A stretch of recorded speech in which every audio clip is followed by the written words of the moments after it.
Assalamualaikum dan salam sejahtera kepada guru serta rakan-rakan yang dihormati.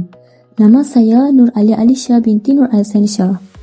Bolehkah anda bayangkan satu situasi anda membuka telefon setiap hari seperti biasa, tetapi hari itu anda menerima mesej berbaur hinaan, komen yang memalukan di media sosial ataupun gambar anda disebarkan tanpa kebenaran. Perasaan malu, takut dan tertekan mula menghantui diri. Inilah realiti yang dihadapi oleh ribuan remaja setiap hari akibat buli cyber. Pada hari ini, kami akan membentangkan tentang satu isu serius yang semakin meningkat dalam era digital, iaitu buli cyber. Ancaman yang berlaku secara maya tetapi memberikan kesan yang sangat nyata. Apakah anda tahu apa yang dimaksudkan dengan buli cyber? Hai, nama saya Maisara Afia. Hari ini saya akan menerangkan dengan lebih mendalam apa yang dimaksudkan dengan buli cyber. Buli cyber ialah perbuatan menggunakan teknologi digital seperti media sosial, aplikasi mesej, platform permainan atau laman web untuk mengganggu, mengancam, memalukan atau menyakiti seseorang secara sengaja dan berulang kali. Berbeza dengan buli fizikal, buli cyber tidak terhad kepada tempat dan masa.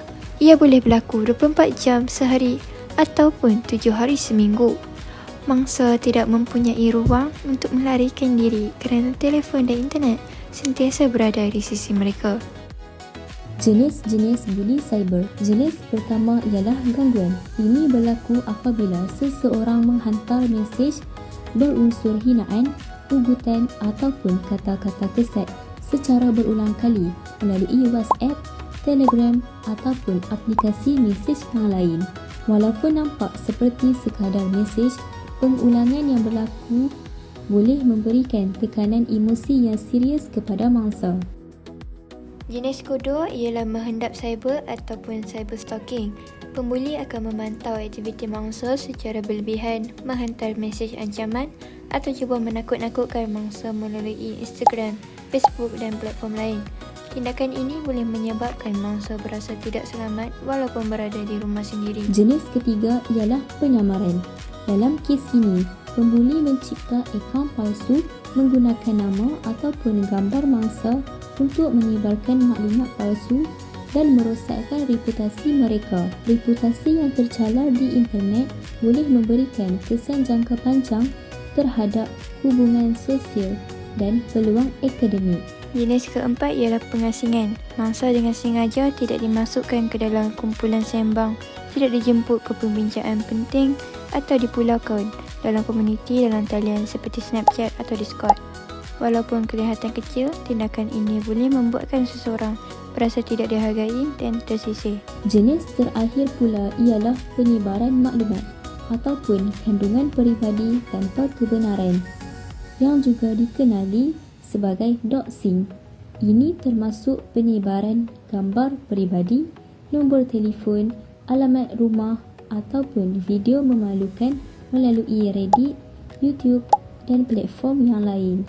Tindakan ini bukan sahaja melanggar privasi, malah boleh membahayakan keselamatan fizikal mangsa. Bukan itu sahaja, tetapi buli cyber juga memberi impak yang amat mendalam terutamanya dari segi kesihatan mental. Mangsa sering mengalami tekanan, kebimbangan dan kemurungan.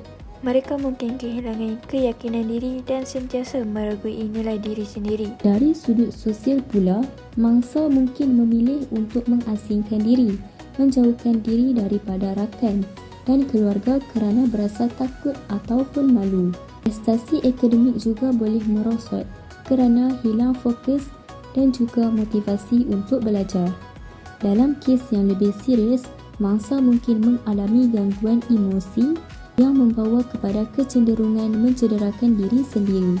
Oleh kerana itu, buli cyber bukanlah isu yang kecil tetapi satu ancaman besar terhadap kesejahteraan generasi muda. Langkah pencegahan perlu bermula dengan kesedaran. Pertama, berfikirlah sebelum menulis atau memuat naik sesuatu. Tanya diri sendiri, adakah kata-kata ini membina ataupun menyakiti? Gunakan tetapan privasi dengan bijak dan elakkan berkongsi maklumat peribadi secara terbuka. Sekiranya menjadi mangsa, janganlah berdiam diri, simpanlah bukti dan laporkanlah kepada pihak berkuasa, sekolah ataupun platform dan sekatlah pengguna tersebut. Langkah ketiga ialah sebagai masyarakat, kita perlu menjadi penyokong, bukan penonton. Jika melihat perbuatan buli berlaku, beranikan diri untuk menegur atau membantu mangsa. Budaya hormat, empati dan tanggungjawab digital perlu dipupuk sejak kecil. Kesimpulannya, buli cyber ialah ancaman moden yang memerlukan tindakan kita bersama. Teknologi bukanlah musuh, tetapi cara kita menggunakannya menentukan kesannya. Marilah kita menjadi generasi digital yang baik, beretika dan berperi kemanusiaan. Ingatlah, satu komen boleh memusnahkan, tetapi satu kata-kata sokongan juga mampu menyelamatkan. Sekian, itu sahaja daripada kami. Terima kasih.